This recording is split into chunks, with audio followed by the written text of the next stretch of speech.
Les images des sauvetages font le tour des réseaux sociaux.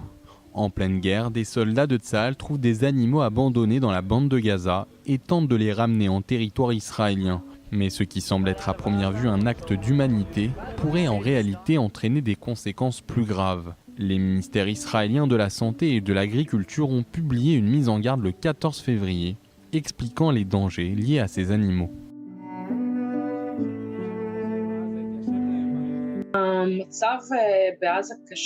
La situation à Gaza est très mauvaise en ce qui concerne les soins et les traitements réservés aux animaux.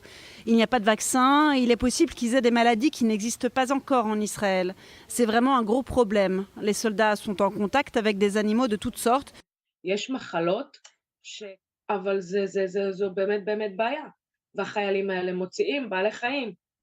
chèvres, des moutons, des vaches, des chameaux, des chevaux, des ânes, des poulets. Sharon est à la tête de la structure Lechat Kil Mahadash, nom qui signifie nouveau départ en français. Son refuge héberge plus de 1500 animaux. Elle explique que les nombreux avertissements n'ont pas empêché les soldats de ramener des animaux avec eux en Israël.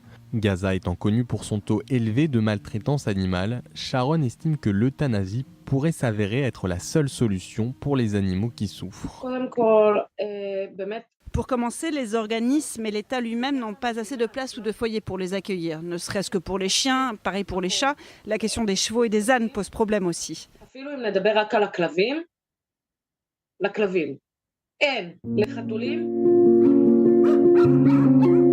Depuis 2018, Dog Logic fait office de centre de dressage et de pension pour les chiens.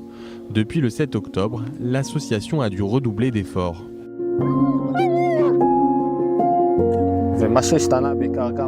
C'est surtout au niveau du personnel qu'on a eu de gros changements. Des membres de mon équipe ont été appelés en tant que réservistes. J'ai dû faire plusieurs ajustements logistiques et j'ai travaillé seul la plupart du temps. Ça a été difficile au niveau du travail physiquement, mais je me suis débrouillé. Des bénévoles sont venus m'aider. Quand la guerre a commencé, j'ai proposé mes services gratuitement. Les gens pouvaient venir et déposer leurs chiens. On a dû en recevoir une vingtaine au début.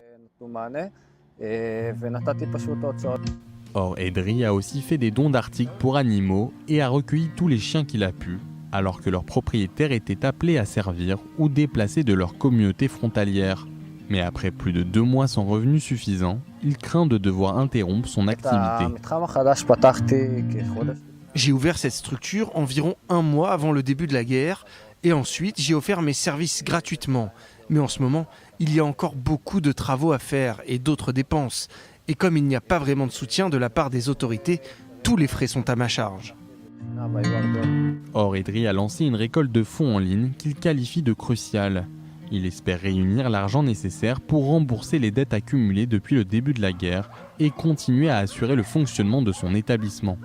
Ces fonds doivent aussi lui permettre de continuer à aider les propriétaires d'animaux qui en ont besoin. Jusqu'à présent, il a atteint un peu plus de la moitié de son objectif et ses projets ne s'arrêtent pas là. Lorsque l'entreprise se développera et générera davantage de revenus, j'ai l'intention de recommencer à faire des dons à des organisations, aux personnes dans le besoin et aux soldats. Je voudrais aussi développer notre unité de recherche des personnes disparues. On aimerait dresser et entraîner des chiens pour retrouver des personnes disparues, entre autres.